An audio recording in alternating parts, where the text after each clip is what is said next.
오늘 말씀 안에 보면 여러 스토리 이야기들이 이렇게 겹쳐져 있는데 오늘은 좀 이례적으로 무화과 나무에 관한 얘기들만 좀 같이 좀 살펴봤으면 좋을 것 같아요.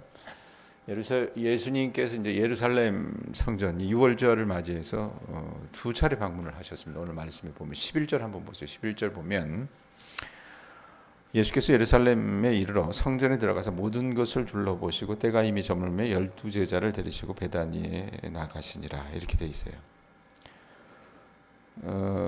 어제 우리가 이런 말씀 가운데 같이 나누듯이 호산나 다윗의 자손이여 찬송하리로다.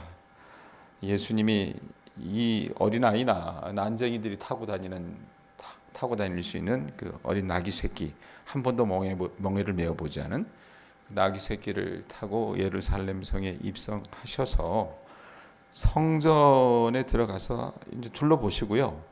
날이 저물어서 다시 예루살렘에서 베다니는 한 3km 정도밖에 안 떨어져 있어요. 여기서 한 저 능금리 정도 되겠죠. 그래서 그곳에서 제자들과 함께 이제 묵으셨습니다. 그리고 15절 보세요. 15절 보면 성전을 2번 방문하셨다 그랬는데 15절 보면 여러분 말씀에 뭐가 나와 있습니까? 그들이 예루살렘에 들어가니라. 자, 베다니에서 다시 어떻게 해요? 예루살렘으로 간 겁니다. 가서 예루살렘 성전에 들어가서 우리가 잘 아는 이 성전 청소, 성전 정화의 장면이 나옵니다.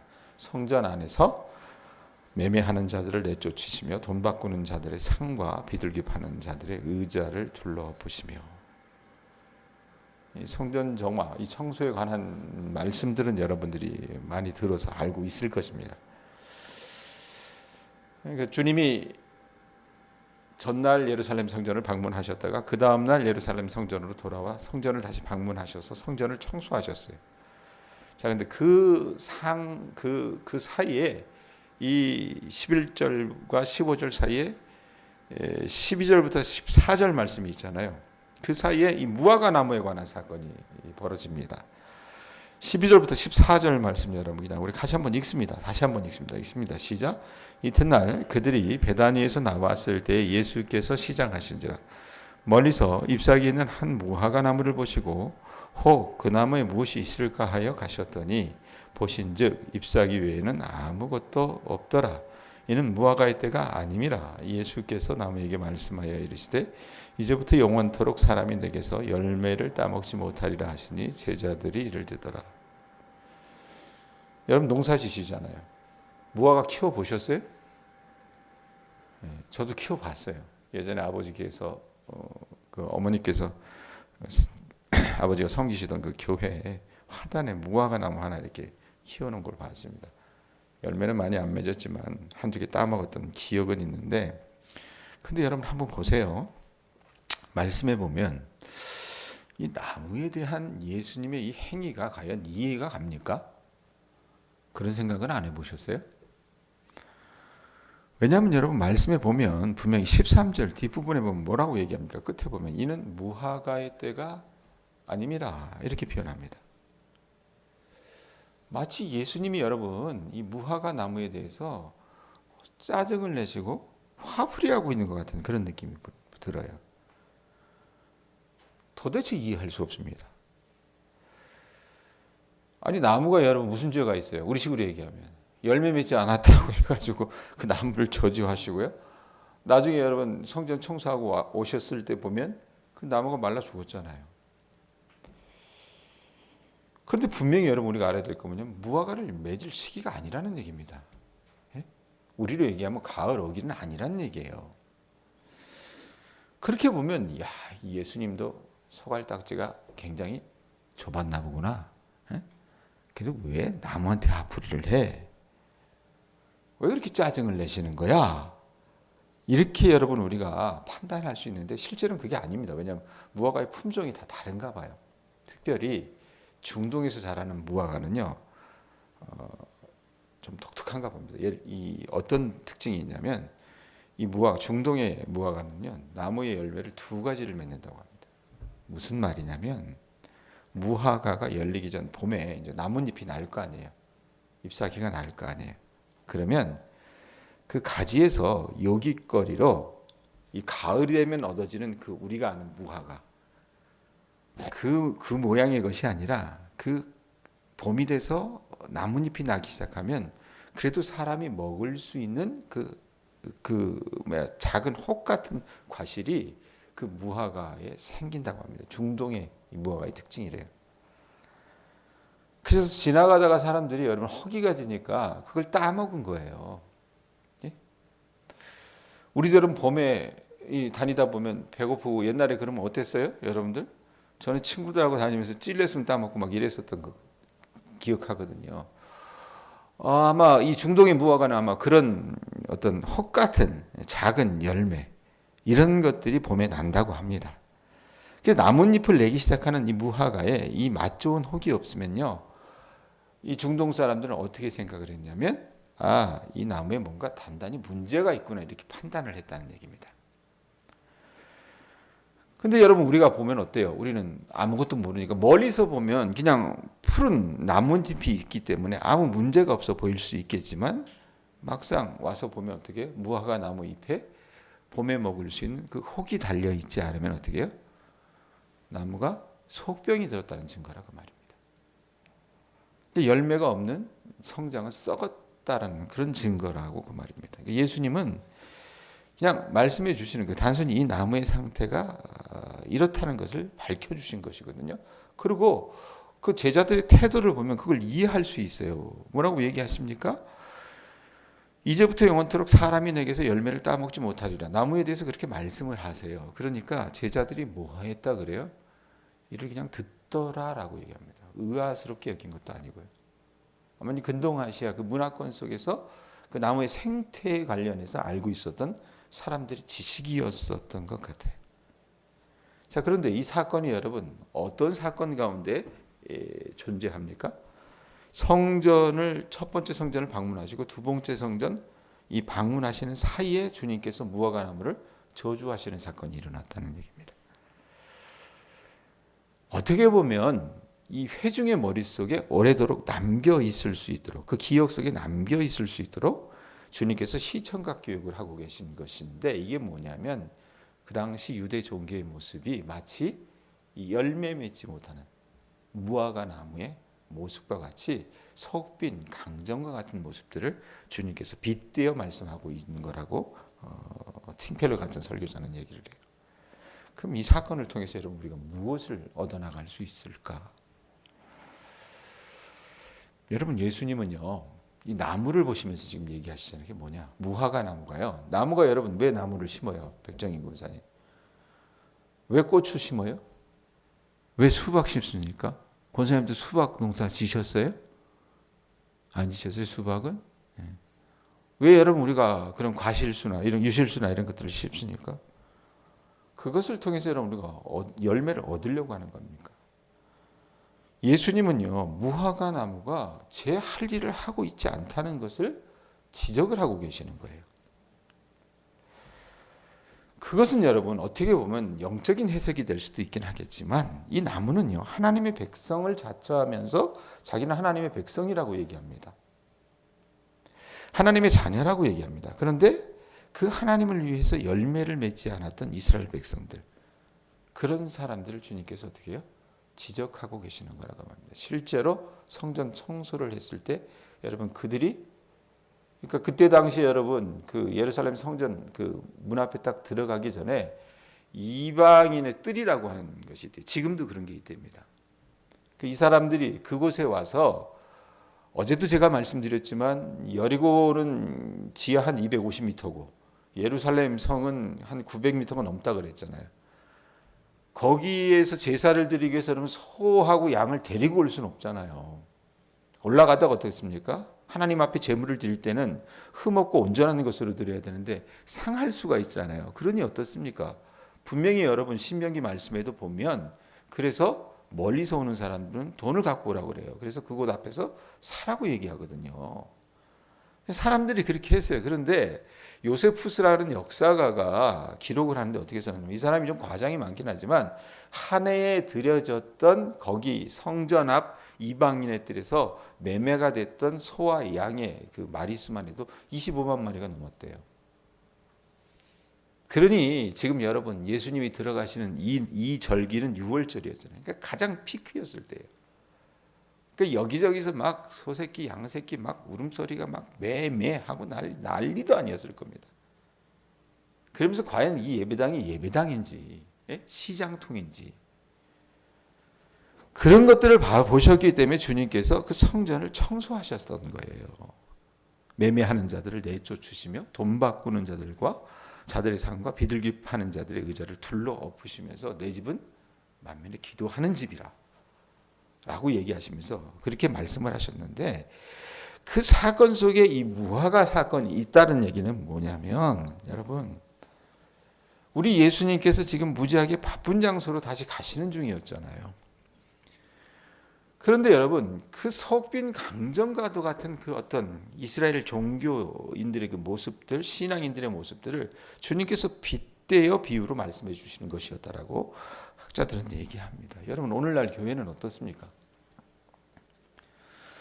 시골에 모르겠어요. 동양 교회만 해도 바쁜가? 목사는 바쁜 것 같아요. 대부분의 사람들은 일하느라고 정신이 없긴 하죠. 그러나 이제 도시만 가도 대부분의 교회가 여러분 제가 봤을 때는 예루살렘 성전 6월절 앞에 두고 있는 그 이방인들에 비춰진 예루살렘 성전의 모습과 비슷한 것도 같습니다. 교인들 가르치려고요 여러 가지 프로그램도 합니다. 뭐 수련회도 하고 뭐 여러 가지 사역들이 있어요. 교회 안에도 보면요 여러분 뭐 전도회나 여러 가지 위원회들 이런 것들이 있어요. 그래서 사람들이 북적이는 여러분 주일이 되면 막 교회가 막 북적북적 거려요. 그래서 만약에 교회가 여러분 떠들썩하지 않으면 뭔가 이상하게 여깁니다. 예?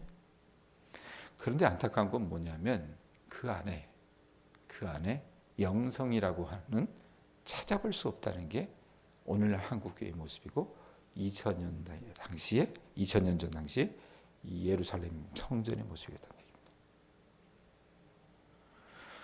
하나님을 모신다고 하는 그 예루살렘 성전에 하나님이 내주하심이 없는 거예요. 임재가 보이지 않는 거예요. 하나님의 성전에 여러분 그들이 왜 왔겠습니까? 제사 드리면서 기도하러 온 거 아니에요. 근데 정작 제물은 가져다 바치면서 기도하는 사람들이 없었던 겁니다. 여러분 그런데 여러분 어떻습니까? 우리는요 그냥 그 분주하게 이만 예배당 가운데 움직이는 어떤 그런 모습들을 보게 되면 진정으로 이 교회 믿음이 살아 숨쉬는구나. 뭔가 있는 교회 같다. 이런 생각을 하기도 하고요. 실제로 그리스도인들 안에도 여러분 어떻습니까? 그 내면 안에 그 삶이 기도하는 삶이 아니고요. 하나님과 인격적으로 교제하는 삶이 아니고요. 그저 입으로 교회가 어떠니, 믿음은 어떠니 이렇게 떠드는 사람들이 얘기를 들으면 어떻습니까? 그 사람이 믿음이 대단한 것처럼 사람들이 여깁니다. 그런데 여러분 분명히 아십시오. 1세기 당시나 또 요즘이나 우리의 내면의 변화, 이 삶의 변화, 마음의 변화가 없이 그런 것들은 어떻게 해요? 그냥 모양일 뿐입니다. 마음의 진정한 변화와 우리 안인 타인을 향한 진정한 사랑이 없이 여러분 우리가 어떻게 해요? 신앙생활이라는 것을 하고 삽니다. 남들에게 권사님, 장로님, 집사님 이런 이야기를 들으면 뭔가 대단 벼슬 한 것처럼 생각도 합니다. 그런데 그 같은 날 예수님이 어떻게 하셨어요? 무화과 나무에게 여러분 저주하시고 나서 그 일이 있고 나서 바로 성전에 들어가서 사셨던 게 뭐예요? 성전 청소를 하셨어요. 왜? 그 성전 안에는 여러분 행위로만 가득한 열매 맺지 못하는 유대인들이 아버지는 즐비했기 때문에 그것을 청소하셨다는 얘기입니다. 무화과 나무를 시청각 자료로 활용하셔서 주님께서 참된 교훈을 제자들과 그를 따르는 무리들에게 보여주신 후에 다시 어떻게 해요? 모든 사람 앞에서 주님의 행동으로 교훈해 주셨다는 얘기입니다. 여러분 우리 예수님이요 여러분들이 어떤 모습의 믿음의 삶을 살아가기를 원하시는 것 같아요? 그저 눈 떠지니까 새벽이 되면 우리 나이 드신 분들은 눈 떠지니까 와서 앉아 있다가 기도하다가 그냥 가서 농사 지으면서 나의 믿음 따로 삶 따로 이런 것만을 원하시는 것 같아요? 아니란 얘기입니다. 예수님은요 1세기 당시의 그 유대인뿐만 아니라 오늘 2024년을 살아가고 있는 이 땅에, 이 동양교회 대량이 이곳에 있는 여러분들이요, 신앙생활이라고 하는 것을 하면서 그저 생각 없이 그냥 모양뿐인 무늬만 신앙생활을 하길 원치 않으십니다. 네? 주님은요, 저나 여러분이나 모두 십자가 대속의 은혜를 깊이 깨닫고 우리들의 삶과 인격에서 그 말씀이 삶이 되는, 적어도 믿음대로 살아보려고 애쓰는, 적어도 기도하면서 내가 원하는 것을 하나님 앞에 마치 백지수표 들이대듯이 그렇게 이야기하는 것이 아니라, 처음엔 그렇게 할 수 있죠. 믿음이 어리다면, 연약하다면. 그러나 기도하면서 그렇게 하나님 앞에 외치면서 그렇게 기도하면서 하나님의 뜻을 따라가는 그런 삶의 족적을 남겨나가기를 우리 하나님께서 원하신다는 얘기입니다. 그러니까 우리들의 삶과 인격이 어떻게 해요? 예수의 삶과 인격을 닮아가기를 원하신다는 얘기입니다. 저나 여러분이나 믿음 생활이라고 하는 것을 하시면서 여러분들의 삶은 어떤 모습으로 변화하고 있습니까? 아니면 변질된 것은 아닙니까? 네? 이전은 여러분 내가 걱정이나 조바심으로 늘 안절부절했는데 하나님의 말씀을 듣고 그 말씀이 어떻게 해요? 내 삶 가운데 계속 영향을 미치기 때문에 내 모습의 여러분 변화의 그런 어떤 추이들이 여러분들 가운데 있습니까? 살펴보시란 얘기입니다. 그리고 그런 내 삶의 변화가 가장 나와 가까운 내 배우자와 내 자녀들, 내 주변의 이웃들에게 여러분 드러나고 있냐 그 말입니다. 여러분 예수님께서 바로 응답하시지 않으시고 우리 주님께서 어떻게 부재하실 때가 있는 것처럼 느껴지잖아요. 침묵하실 때가 있는 것처럼 느껴지지 않습니까? 마치 갈릴리 바다를 그 제자들과 함께 배를 타고 건너셨을 때 풍랑이 일 때 여러분 주님이 어떻게 하셨어요? 주무시고 계셨잖아요. 네? 그래서 여러분 우리도 제자들처럼 어떻게 합니까? 지체하실 때에 주님은 그 지체, 마치 주님의 부재가 느껴지는 그 시간들을 여러분 우리의 삶 속에 허락하실 때가 있어요. 필요하면 주님께서 여러분 어떻습니까? 입 다물고 가만히 있을 때가 있다 그 말입니다. 그럴 때에 우리는 믿음의 눈을 가지고 인내하면서 주님을 기다리고 있냐 그 말입니다. 내가 누군가를 오롯이 용서해야만 할 때 그 대가를 여러분 내가 감내하며 참아내는 삶을 살아가고 있느냐 그 말입니다.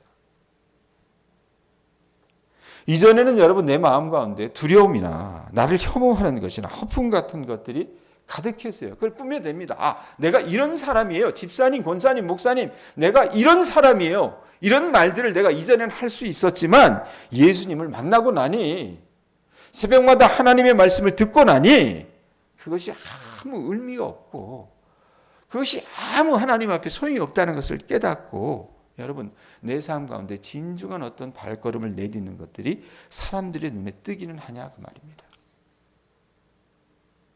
아니면 그저 아무 삶의 의미도 아무 삶의 변화도 말씀의 능력도 나타나지 않고 그냥 여러분 어때요? 제가 늘 묻잖아요. 주일날에도 우리 교인들한테 늘 묻잖아요. 왜 교회 나오시느냐고. 예전에 제가 여러분 청년들한테 사역할 때 그런 얘기도 했었습니다. 그 아이들은 반응이 빠르니까요. 그리고 그 아이들은 어느 정도 젊기 때문에 회색 능력도 있어서 아주 강하게 그 아이들한테 설교했습니다. 그 교회가 우리로 얘기하면 우리 동양교회보다 훨씬 오래 세워졌어요. 오래전에 세워졌어요. 근데 여러분 오래돼서 좋은 것은요. 술하고 친구하고 골동품밖에 없습니다. 사람도 여러분 오래되니까 어때요? 백정인 권사님. 나이 80줄 넘어가시니까 몸도 정말 힘드시죠. 그죠? 마음도 힘드시고 기억력도 가물가물할 때가 있지 않습니까? 신앙도 여러분 오래되면요. 이 안에서 하나님께서 날마다 그 말씀으로 우리를 여러분 이 클리닝하고 우리를 바꿔주시지 않는 이상 어떻습니까? 마치 여러분 굳은 나무 등걸처럼 변합니다. 그런데 안타까운 건 뭐냐면 청년들이 그런 어미의 믿음을요 그대로 모방을 하고 있더라고요. 그래서 그거 그대로 두면 안 되겠더라고요. 왜? 예배당에 들어와서 별짓을 다 해요. 설교 딱 시작하면요, 뭐 방해하려고 저 뒤에서, 그러니까 그 아이들이 아예 그 자기 그 클럽 카페 이름을 만들었어요. 수원제일교회 이단 아들 그래가지고, 그건 제가 들어가기 전부터 그 아이들이 아예 그냥 그리고 교회에서 내놓은 아이들처럼 살았던 애들이에요. 그러니까 엄마 아빠가 그 교회 소위 말하면 여러분들 말하기를 좋아하는 중직자의 자녀, 중직자니까 교회 가라고 그냥 등 떠미니까 와서 앉아 있기는 해요. 앉아 있기는 하지만 말씀을 딱 전하기 시작하면 그때부터 별짓을 탁 합니다, 정말. 방해도 하고요. 그래서 제가 그때 그 친구들한테 했던 얘기가 뭐냐면 그냥 가라 그랬어요. 가. 내가 니네들 위해서 기도는 해줄게. 이렇게 와 앉아 있는 것이 의미가 없다. 근데 나중에 그 아이들 중에 하나가 지금 목사가 됐어요. 목사가 됐거든요. 근데 그들이 그렇게 와서 그렇게 떠들고 막 뒤에서 욕을 하고 이랬던 이유가 뭐냐면 이 아이가 굉장히 어려운 삶을 살았어요. 아버지가 일찍 돌아가셨습니다.